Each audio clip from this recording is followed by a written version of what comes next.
Saudi Arabia, a traditionally conservative kingdom, is on the brink of an unprecedented peace deal with Israel. This once seemingly implausible alliance is gaining momentum as a response to the new perceived threats in the region. Dubbed the Deal of the Century, this emerging partnership aims to unite all Arab nations with Israel, potentially ushering in an era of peace in a historically turbulent region. The driving force behind this unexpected collaboration is the shared antipathy for Iran, which has brought Saudi Arabia and Israel together. The potential benefits include direct telecommunication, Israeli airlines using the airspace of Gulf states, and unrestricted trade with Israeli companies. Israeli officials anticipate immediate economic gains, estimating upwards of $45 billion. The two nations are reportedly already engaged in undisclosed trade negotiations. So the question is, could this Saudi Arabia-Israel finally solve the tensions in the Middle East? And who wins and who loses with this deal? Over recent years, despite the absence of formal relations, Saudi Arabia and Israel have been drawing closer due to shared interests and a common view of Iran as a regional adversary. The main aim of this deal is to achieve official normalization between Saudi Arabia and Israel, marking a historic shift in Middle Eastern geopolitics. This entails both countries officially recognizing each other as sovereign states and establishing diplomatic ties. Saudi Arabia has allured Israel with economic prospects, envisioning direct telecommunications, Israeli airlines using Gulf states' airspace, and unrestricted trade with Israeli companies. Israel stands to gain estimated benefits exceeding $45 billion, with undisclosed trade negotiations already in progress. Furthermore, Saudi Arabia is making specific demands of the United States as part of the agreement.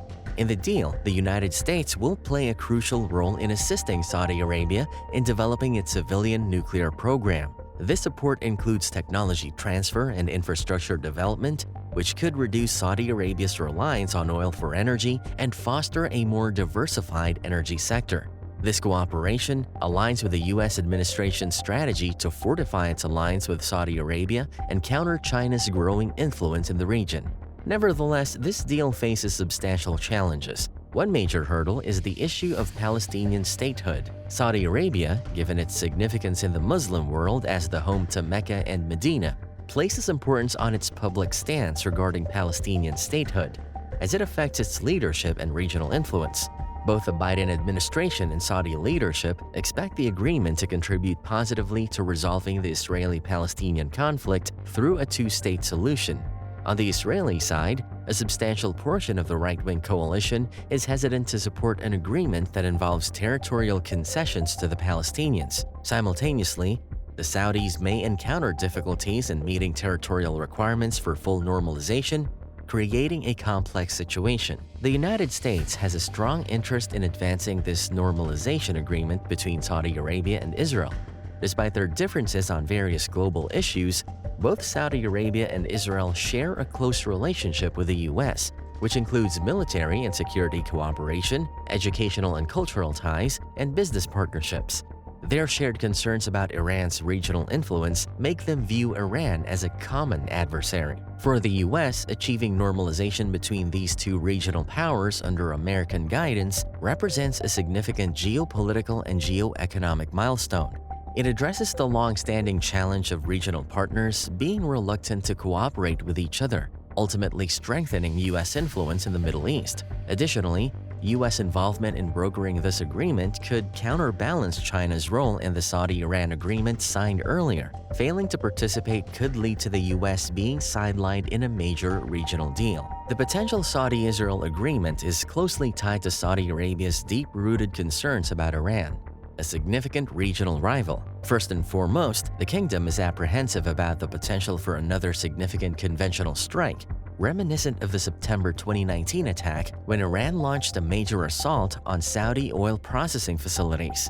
This attack, attributed to Iran-backed Houthi rebels, involved the use of drones and cruise missiles, leading to a severe disruption of Saudi oil production, resulting in a loss of 5.7 million barrels of Saudi crude. Conversely, Israel perceives Iran as a significant threat for several key reasons. Firstly, Israel is concerned about Iran's support for militant groups that pose a direct security threat. Iran has provided funding, weapons, and training to organizations such as Lebanese Hezbollah and Palestinian Islamic Jihad, both of which have launched attacks against Israel.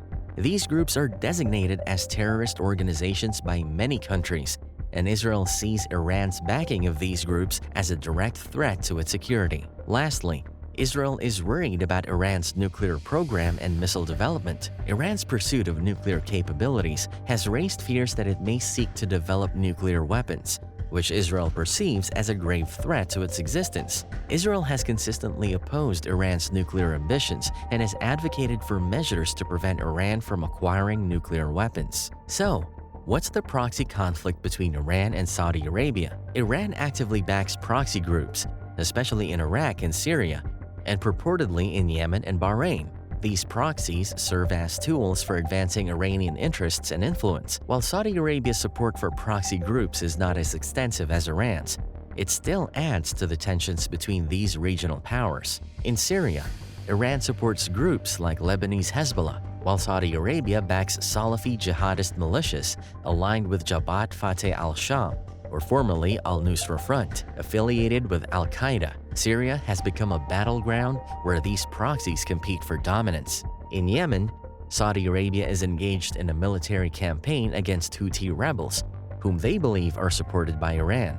The Saudi government sees its intervention in Yemen as a way to counter what it perceives as Iranian Shiite influence on its southern border. Bahrain is another arena for proxy rivalry, where a Sunni monarch governs over a Shiite majority population. Saudi Arabia claims that Iran incited demonstrations in Bahrain in 2011 and sent troops, at Bahrain's royal family's request, to quell the protests. Bahrain remains a contentious issue, with both Saudi Arabia and Iran accusing each other of interference in the country's internal affairs. The potential for Saudi Arabia-Israel peace deal has raised concerns about Iran's efforts to disrupt the agreement, primarily to avoid having both Saudi Arabia and Israel as adversaries. Iran's strategy for undermining the deal primarily revolves around the use of proxy wars. However, it's worth noting that the deal itself could have a negative impact on Iran by potentially imposing sanctions on their trade. The United States has previously imposed sanctions on Iran,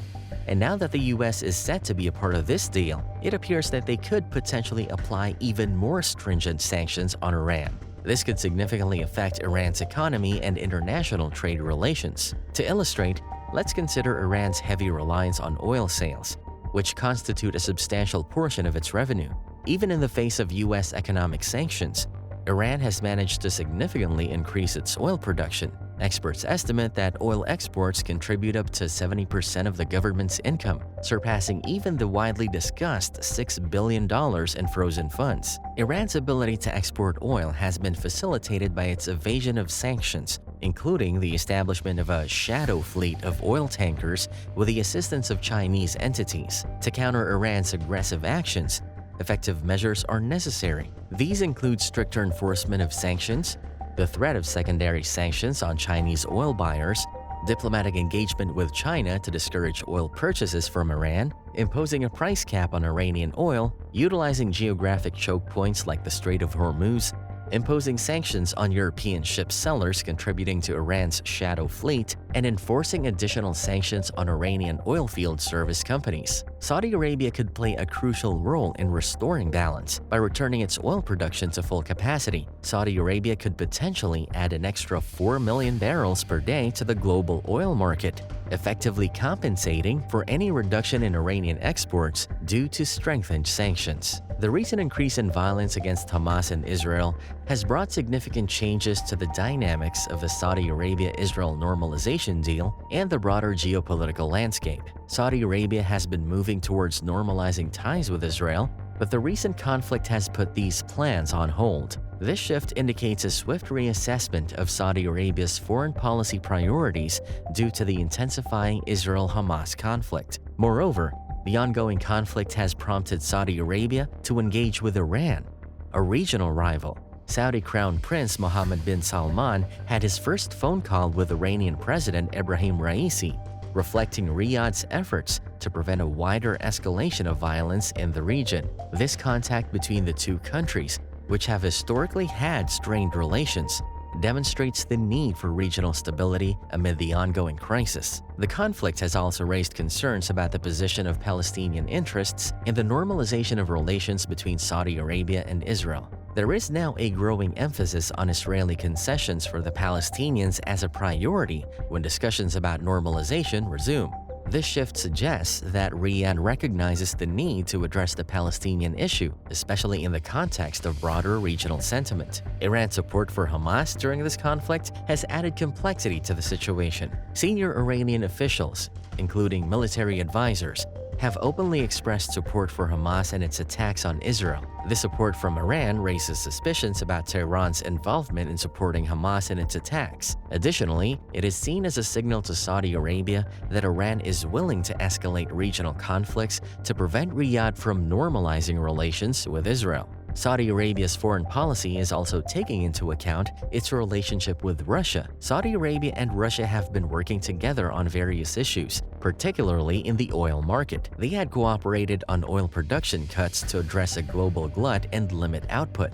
However, in March 2020, Russia rejected a demand to cut oil production by OPEC, marking the end of their unofficial partnership with OPEC. The relations between Saudi Arabia and Russia evolved further, especially in oil export decisions. Saudi Crown Prince Mohammed bin Salman has played a key role in coordinating with Russia on oil policies. While the extent of Saudi Arabia's relationship with Russia and its impact on the Saudi Arabia-Israel deal is not explicitly mentioned, it indicates that Saudi Arabia's foreign policy dynamics are evolving, and this might influence the progress of the normalization talks with Israel. As for China, China's stance on the Saudi Arabia-Israel deal is characterized by a preference not to replace the U.S. position in the Middle East, but to see the U.S. re-engaged in the region. This preference may be rooted in China's broader strategic goals. Chinese experts believe that the more the U.S. is occupied with non-East Asian issues, the more room China has to assert its strategic dominance in the Indo-Pacific region.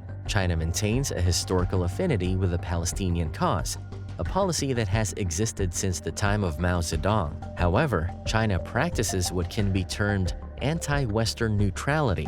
This policy implies that China doesn't explicitly condemn any country or force that challenges Western centrality in the global order. China leverages the Palestinian issue to mobilize support for its leadership among developing countries. Furthermore, China seeks to consolidate regional unity, encouraging the Islamic world to align with China on the Palestinian cause. As these nations deftly maneuver on the geopolitical chessboard, the world watches with bated breath. In the words of Winston Churchill, diplomacy is the art of telling people to go to hell in such a way that they ask for directions. One thing is clear: the decisions made today will reverberate for generations, shaping the destiny of nations and the world at large.